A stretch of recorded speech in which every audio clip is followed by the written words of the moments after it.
So let's see if we can link all of this together. Say it again. Say it better. Let's give it a try. S2, as a battery of signifiers, as the big other, as the symbolic, as language. Nope, that shit doesn't hold. The big other is only ever a barred other. And S2 is a subset of a barred other. A knowledge, a discourse, a discipline at a university that has lots of disciplines, but not all disciplines. You see, all disciplines of all time, the big other. A specific university with many, but not all disciplines, a barred other. A specific discipline within that university, an S2. Got it? Cool. Now we've got this living individual that Lacan gives us at the start of Seminar 17. A living individual that is born into an S2 and immediately figured as a subject, immediately subjected to and subjectivized within this S2. Now, we've talked about this in the past, really from our series on Seminar 11 forward. This passage from sexuation at the level of real lack sustained by a living organism to alienation at the level of symbolic lack, castration. We've talked a lot about that. Essentially what we're talking about in each case is the no of the father at work. Specifically, moving fast and loose here, a unary trait, an unary trait, a nonary trait, if you like. At the level of the unary trait, in the formation of a subject that leaves its mark on a living individual, we see a single specific signifier being assigned to this living individual, a mark from, of, and as an other that subjects and subjectifies this body. Again, we've been over it before. I'm not going to spend too much time with it. It effectively, though, brings us back to Lacan's point about that proper name. Where did you get your name from? My name, the proper name I received, the one on my birth certificate, reads Samuel. Ooh, fancy Samuel. You look up my books, you look up my articles, it's Samuel McCormick. Hey, Samuel is an S1, a unary trait that I received when I was born. Now, ask yourself, what is the discourse, the knowledge, the family of resemblances from which Samuel came? Now, you might wonder, okay, is Samuel a family name? Perhaps your dad was named Samuel. Perhaps there are some other Samuels in the family. In other words, your name was inherited. Not so in my case. I think I asked my parents once why they chose the name Samuel, and they just said it sounded like some cool-ass shit. I was like, huh? It was zero assistance. Aha. And then I discovered the Old Testament. Samuel. Okay, now I get it. The S2 that the S1 Samuel that I inherited could be the Old Testament. This chapters in the Old Testament dealing with the work of some dude named Samuel. Most Samuels in the Western tradition link back to Old Testament figures of this figure, whoever the hell this person was, named Samuel. And people really aren't entirely sure, I don't think. Your name has a similar legacy. My point is that the unique first name that you were assigned at birth came from and links up to an S2 that is a bunch of names, perhaps within your family. Perhaps you're named after your grandparent or something like this. We can diagram this work as follows.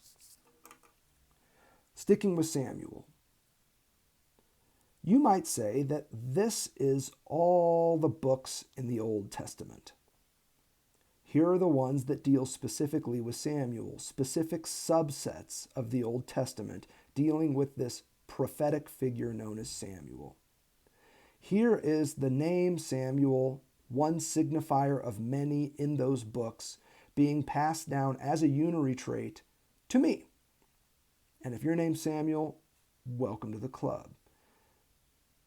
And that is effecting a subjectivity. That is me being subjugated and subjectified within a discourse that is, I don't know, Semitic, that is old, linked up to legacies of prophecy and the like. I don't buy any of that shit, but nevertheless, it's there. Samuel signifies because as an S1, as a unary trait, as a single characteristic from this discourse, it remains connected to that discourse. That's what this arrow indicates. From a barred other to a subset of that barred other to a specific signifier within that subset to a living individual that is now subjected to that signifier, subjectified within, by extension, the discourses from which it emerged. Now, at each of these levels, you see repetition at work. All of the books in the Old Testament, Samuel is there as a signifier. In the books dealing with Samuel, Samuel is there as a signifier. On my birth certificate, in the signifier that I received from the big others, barred and otherwise in my life, when I was born, you see Samuel occurring yet again. At each stage, you see an iterative vomiting of the signifier Samuel. That's the point here. Now, what happens when this signifier is delivered, is assigned to the living individual, resulting in a split subject? Well, if you've seen our series on 16, you know that this is one way of talking about the formation of the superego at the level of subjugation, at the level of prohibition. A superego would result from this process. That's not all, though. Another ego formation, the ego ideal, would result from this process. Not so much one of subjugation, but one of subjectivization. Not so much one of prohibition, but one of positionality. The ego ideal that is transmitted through the signifier Samuel doesn't just prohibit me from continuing to live as a living organism uninscribed by the very system into which I was born. It now gives me a place within that system, a positionality. And we could go on and talk about ideal egos too. My point is that at the level of the split subject, you see ego formation starting to pop when the S1 is a unary trait that is assigned to the living individual. This is the mark that Lacan is referring to when he says the split subject is a mark left on and in the living individual. The markings that are left in the living individual at the level of subjectivity, we call them superegos. We call them ego ideals. We call them ideal egos. We can keep going, but we won't. This S2 to S1 sequence, you just heard me say, is repetitive. If you belong in a family where first names are passed down, you know this all too well. In my case, ain't nobody named Samuel in my family. Just as easily, though, I can trace the S1 Samuel back to the Old Testament, as we just did. There's my S2. S2 here is a discourse, a discipline, a network of signifying relations of family resemblances, a knowledge. This is what Lacan means when he talks about a knowledge. It's a discourse formation, a discipline, if you will. Now, this newly formed subject is a split subject. If you want to stick with the subversion of the subject essay, you could say this is a split subject torn between enunciating aspects of self and grammatical aspects of self. The part of me that lives as a bioanimalistic living individual, and the part of me that now finds representation in the field of language, a socio-linguistified self. Here you see the enunciating subject and the grammatical subject. Go back to our series on the subversion of the subject essay if you're curious about this. But what you see here is a really basic way of understanding the split subject. It's the living individual, bioanimalistic self, that has now linked up, been intruded upon at the level of S1 qua unary trait by the field of language, and now has a version of self that exists at the level of the signifier, here Samuel. More often than not, people accept their birth names. More often than not, they accept it. And when someone asks, what's your name? It's one of the first little conversations kids have. They get to say what their name is. More often than not, the newly formed subject, part bioanimalistic and now part sociolinguistic, accepts the S1 that was given to them, their unary trait, and they start using it. They show others that they accept the S1. And when they show this acceptance by identifying themselves as, in this case, Samuel perhaps, this S1 gets fed back into the system of signifiers, the discipline, the discourse, the knowledge, S2, from which it came. What you see emerging from this is a kind of feedback loop, which we can draw kind of like this. Here is this S2, books in the Old Testament perhaps, giving the signifier Samuel to a specific living individual and marking them as a split subject. Here now, with the red arrow, you see the split subject embracing that designation and saying, hi, my name is Samuel, and feeding right back into the very tradition from which their subjectivity emerged as an effect. And so what you see is this kind of feedback loop that gets going when the living individual accepts their split subjectivity and their positionality within a system of discourse, here designated by S2. Now, you have lots of signifiers attached to you. I'm just focusing on your proper name in the spirit of what we've been talking about today. But remember what I also said about that living individual that Lacan introduces us to on page 13 of Seminar 17. There's always something more to this living individual. Something more than this particular inherited assigned S1. Something more than what Samuel can fully represent. And again, I've come up with some other signifiers to account for that. If you know me, you don't call me Samuel. You sure as fuck don't call me doctor. You sure as fuck don't call me professor. You call me Sam. Sam is a nickname. You might also call me shitbird fuckstick. That's okay too. I've heard that one. In each case, though, the living individual that receives the assigned signifier, Samuel, whatever your proper name is, whatever you see when you look at your birth certificate, there are probably other names that you are known by. Honey, baby, babe. I don't know what your partner calls you. Let's hope it's not shitbird fuckstick. But nevertheless, you have all these other signifiers, some of which you came up on your own, others were given to you by your friends, growing up, your nicknames, this kind of shit. How about your handles, what you go by on your socials? That's not always your first name. You should see my daughter's names on Roblox. She changes that shit all the time.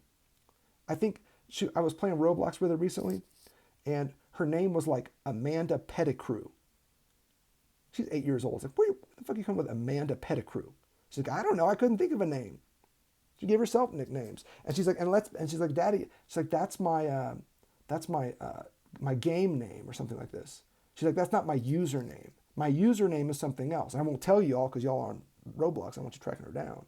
But she got a username that is hers, and that is also something that she made up. Her birth name is Iris. None of her names on Roblox show that assigned signifier at play. Now, when we talk and we're on the phone, we're playing Roblox and shit, she responds to Iris. I don't call her Amanda Pettigrew. You feel me? My point is that there's always room at the level of the living individual to come up with signifiers, S1s of their own. And when this happens, that S1 in question starts to shift. You've seen our series on 16, you know where I'm going with this. It shifts from being a unary trait that subjects and subjectifies the individual organism to being a master signifier. When you pick a nickname, when you say, motherfucker, don't call me Samuel, my new name is Gerard, or whatever the fuck you pick, you are effectively relayering atop the S1 of your unary trait a new use of that S1. Gerard is not my unary trait. It is a master signifier. I'm not going to go too much into this because we worked through it pretty thoroughly and I'd say radically in our last series. But let's be clear about it. Here, S1 designates not the unary trait, but a master signifier, and one that at least initially stands out is exterior to this S2 that gave me my assigned birth name. It is an excessive signifier subtracted from the S2. See what I'm doing with this? Relative to that S2 that gave me Samuel, Sam or shitbird fuckstick or Gerard, whatever the case may be, is an excised signifier, a signifier that doesn't exist there. It wouldn't even be fair to say that it's an excised signifier. If it exists there, it exists just as Lacan figures it in the Subversion of the Subject essay, as a -1 in parens. As a master signifier, when I show up at the family function and they're like, hello, Samuel, and I'm like, that's Gerard, bitch. If I say that at the family function, what I've effectively done is introduced a new S1, an S1 that is exterior to and intervenes within the S2 that is the family of names and figures and subjects into which I was born. This is what Lacan means in the opening pages of Seminar 17 when he talks about S1 being exterior to a battery of signifiers and intervening in that battery of signifiers. It's as a master signifier, radically redefined as we have in our last series, intervening in an S2, that this new S1, this nickname, does its work. Here, instead of a repetitive logic that would extend, as we've seen, from the Old Testament to the books on Samuel to my birth certificate to me, a repetition of the signifier Samuel. When I show up and say, call me Gerard, bitch, what I'm doing instead is introducing difference. Now what you see is an absolute difference between the S2 into which I was born and integrated via unary trait and the S1 that I am now issuing as Gerard, as absolutely different and distinct from the Samuel that I received from an S2. This new trajectory from S1 to S2 via master signifier, it marks the emergence of the subject anew. And what I want to emphasize here is that it's an emergence of subjectivity that brings with it a series of losses. Also with an eye towards what Lacan is doing around loss in the opening pages of Seminar 17. S1 as Gerard, as master signifier, is a signifier of what lacks in the big other, in the barred other, in its excised subset here known as S2. It's a signifier of lack within that field of family resemblances, because this S1 is fundamentally lacking from that family of names. Show me Gerard in the Old Testament. Show me Gerard in the books in the Old Testament that deal with Samuel. You see where I'm going with this? S1 as a master signifier is a lack that the S2 sustains, because this S1 is absent from it. Slang works this way. If you think about the example of languages that we were playing with. Relative to Webster's dictionary, which is a dominant dictionary in English, hella riz doesn't exist. You can't look up hella in the dictionary in Webster's and find a definition. You might find hell, but you ain't going to find hella. I live in San Francisco. I live in the Bay Area. Hella is a word that people use all the time. It means many. It means a lot of. If you say somebody got hella riz, you're saying they have a lot of something. Hella, though, is not a word that you're going to find in the dictionary. It's not in the OED. And what is riz? I had to have my students explain this to me this semester. I said, who got hella riz? I said, Tone got hella riz. Okay, what's riz mean? Riz, as you may know, does not exist in the dictionary. It is short for a word that does, however. Charisma. Riz is short for charisma. Charisma is a word that you can look up in the dictionary. It is integrated, fully situated within the S2 known as Webster's Dictionary. Riz is not. Riz stands apart from the very system of signifiers that it simultaneously tries to intrude upon as a master signifier. Slang works the same way as the nickname, is what I'm trying to tell you here. What it does is it makes the barred other emerge. Lacan talks about this a little bit on page 15 in Seminar 17. What I think he's getting at here is that when the S1 shows up as exterior to and intervening in an S2, as a battery of signifiers, as a collection of names, as a language, as a discipline, as a discourse, what it does is it shows that the big other is always only a barred other, and that this S2 is always only an excised subset of that barred other. What it shows, in other words, is the very incompletion of the barred other that allows us to say it does not exist, except as a barred other. The same logic holds for every S2. Every dictionary seeks for a complete account of the words operational in a living language. But when a slang word pops up and you notice it's not in the dictionary, what that proves is that the dictionary is inadequate, that its task is incomplete, that it has not encompassed all the words in a given dictionary. When I show up and say, call me Gerard, bitch, I'm basically telling the family, I got a new signifier for y'all. I got a signifier that hasn't showed up yet. It's a fuck you to the Old Testament when I show up and say, call me Gerard, bitch. That's one way to think about it. The emergent difference between Samuel and Sam and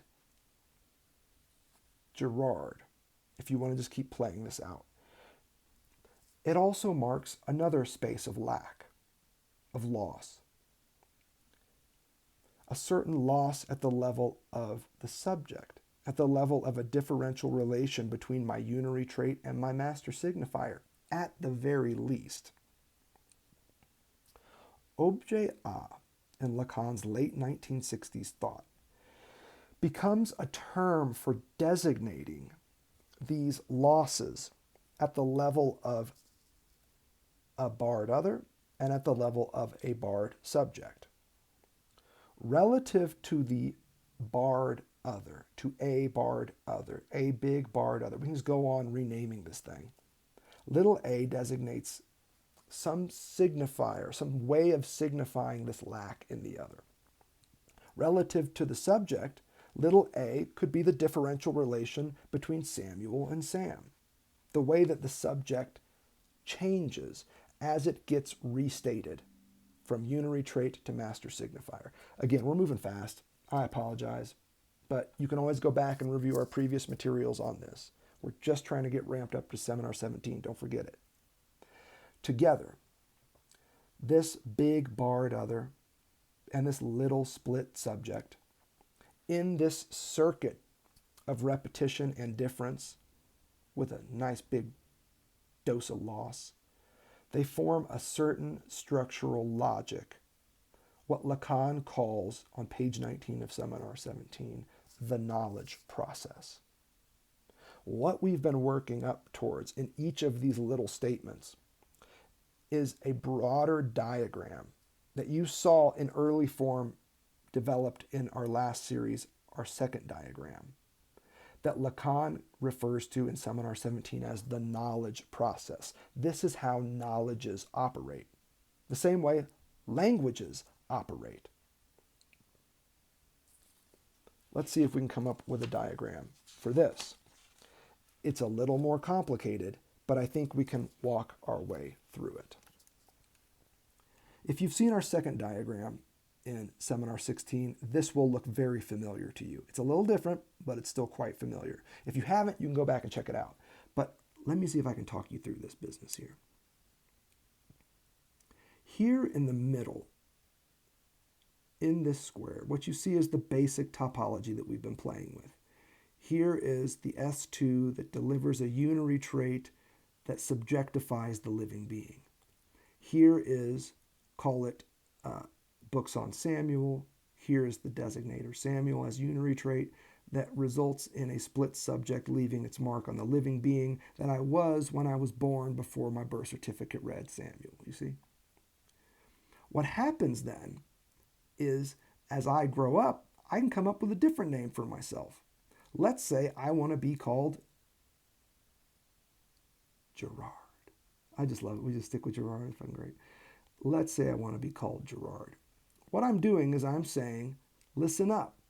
System that previously named me Samuel, you now have a new signifier to contend with. It's me as Gerard. You feel me? Can you accept it? Will you call me Gerard from now on at all the family functions, etc., etc.? What this signifier, this S1, shows is that there is a signifier that is absent from the system that gave me my name. This here is an S1 as master signifier. This here is an S1 as unary trait. Here the logic is one of repetition. Here the arrow is one of difference. It says, I, as Gerard, am now surprising y'all, showing up with a new signifier at the family function. You see? Now, my family's cool. If I showed up and said, call me Gerard, you know what they're going to call me? First of all, they're going to crack the fuck up, and then they're going to be like, okay, Gerard. And they will call me Gerard for the rest of my life. And I may be a little embarrassed by that at some point. Nevertheless, they will honor my initial request, even and especially if I ask them to stop someday and instead call me shitbird fuckstick, my preferred signifier. They're so accepting, in fact. Hear me now.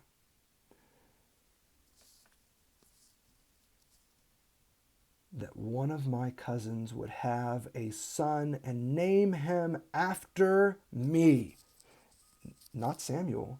No, they would name him Gerard. Gerard could be accepted by the S2 from which my name and subjectivity emerged to such an extent that it could become a new signifier within that S2 that could then be passed down to other subjects. You see? Here, at the level of this red box, you see the first S2 being expanded to include the signifier Gerard that can then be issued as a unary trait, as an S1, to some other sap born into this wild and woolly family. You see how this works, right? Repetition, difference, repetition, and it would just go on and on and on. And difference and repetition, difference and repetition. Now note, this all assumes too that the signifier Gerard is accepted by the family of signifiers from which I received the name Samuel, be it the Old Testament or a family name. There are many cases where a subject shows up at the family function and says, I'm not a he, I'm a she. I'm not a she, I'm a they. My name is no longer Samuel, my name is Samantha. And the family does not accept this master signifier, this redis-signification of the subject, previously known as Samuel. In this case, the S2 would not be expanded to include Samantha, but Samantha would exist and remain as a radical signifier, different from, with absolute differential relation to, the family of signifiers known as S2 in this case. So it's not always as easy to think about the S2 being progressively expanded from here to here to here, and thus grown to include the subject's nicknames, a language grown to include slang. That's not often what happens. What often happens is the keepers of that language, which is precisely why we talk about knowledge and power together. The bearers of that knowledge refuse to accept the radical redis-significations of the subjects who have been subjected to and subjectivized within that knowledge. OED shows no sign of including Riz among its terms. Webster's Dictionary, not even nearly as fancy as the OED. Ain't got room for Riz, not yet. Ain't got room for hella, not yet. What we oftentimes see is a pull between the knowledge power structures at the level of an S2 that have a certain stagnation impulse in them, and the pull of radical signifiers, S1s, that are exterior to and oftentimes trying to intrude upon this signifier battery known as S2. So it's not just as easy as thinking that the S2 is always swollen to encompass this other one. With those two options in place, does the S2 accept the master signifier and swell to include it among its ranks, or does it reject the master signifier in order to remain in its current state? The wager that Lacan makes is that there is a structural, necessary, essential push within every functioning other, big other here. The big other, a big barred other, S2 as knowledge, as discourse, they are all goaded, drawn to totalization. In other words, the imperative, logically, operationally, on these structures, and they are structures, is not towards rejection of master signifiers, but instead towards acceptance. This is the big other. The big other is an ever-encompassing operational logic where difference and repetition work dialectically to result in an ever-expanding sequence.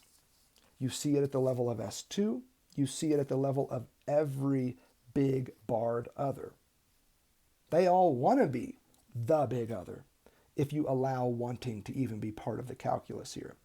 As we established in our last series on Seminar 16, with a big shout out to the folks in that series that helped clarify this, we're not talking about desire here. We're talking about operational logics. We're talking about a momentum. We're talking about a structural operation happening at the level of every big O other.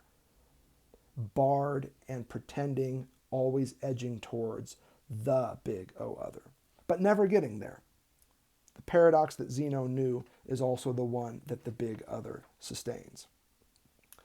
This ever-expanding series of S2s, what I'm trying to say is that this is the big other as a virtual operational logic of progressive encompassment. You've heard me say all this before in our series on 14 and 16. It's still present here in 17, which is why I'm spending some time with it. But here's the deal. What draws this process out is the fact that something is always dropping out from each iterative expansion. The big other is always coming up short, which is why it doesn't exist. It's always a barred other because there's always some part of the living individual that it tries to inscribe that slips out, that falls by the wayside, that is not yet counted, that can subsequently show up and say, there's a part of me that is known as Samantha, and it ain't included in the Samuel designation that you've given. That part of my living individuality, the big other, doesn't exist because it has not yet accounted for that. And if you've heard me talk about my cat Lucifer and all the signifiers we have for her in our last series, you know where I'm going with this. Lucifer captures some part of what this cat is all about, but there's a part of her living experience that doesn't line up with the signifier Lucifer. For instance, her appetite. This cat loves food. And we have another name for her around this part of her living identity that likes food. But there is more to her than what Lucifer and the food-loving part of her can be represented at the level of the signifier. We can just go on naming her. Something will always slip out from that process because no one signifier is adequate to represent fully, wholly, completely, and adequately the living individual where it leaves its mark. Notice, it's a mark left in the living individual, not a circumscription, not an encompassment of the living individual. It's a slash or a cut. That's how the unary trait operates. It doesn't encompass. It pries into, bores out, and opens up. Here's what we can derive from this. At the limit of every repetitive expansion of S2 that you see in this diagram, and you can just imagine this just keeps going. Bigger, bigger, bigger, and so on.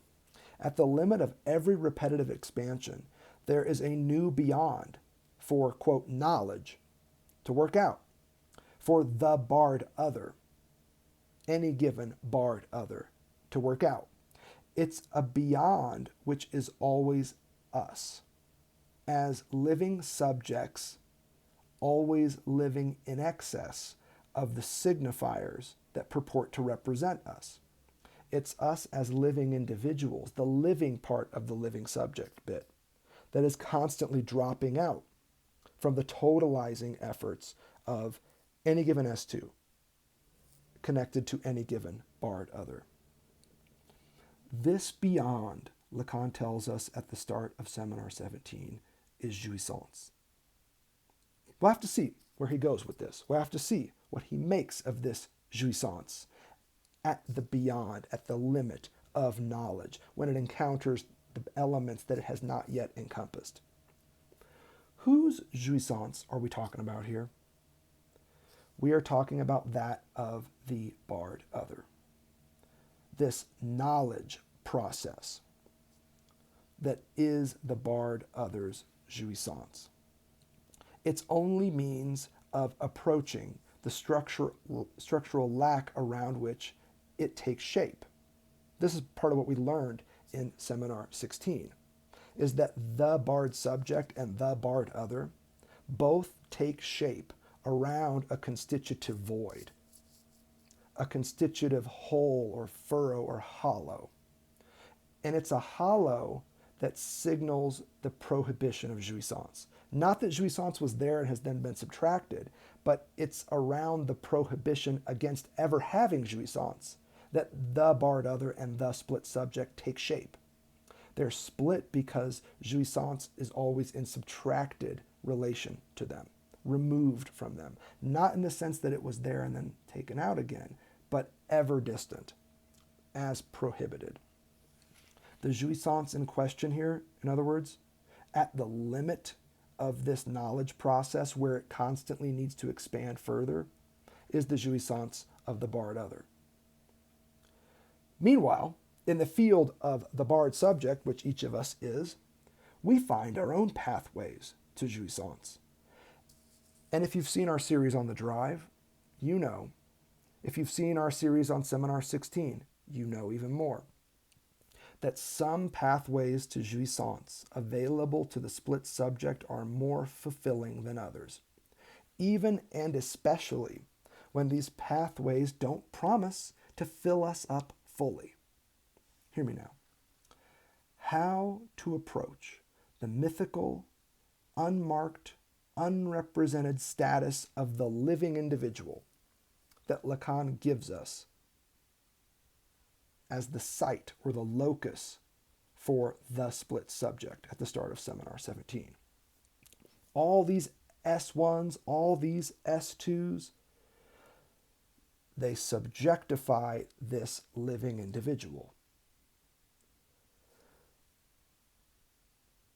Is there a way to restore this living individual? Lacan asks in Seminar 11. Where do we access jouissance after integration into these symbolic fields, these various S2s, after being subjectivized? I'd like to suggest that there are 4 options. 4 options just to get us started here. Don't forget, this is the opening riff on Seminar 17. First and foremost, you know it all too well, jouissance as transgression. You saw it in Seminar 7. We get off on breaking the rules.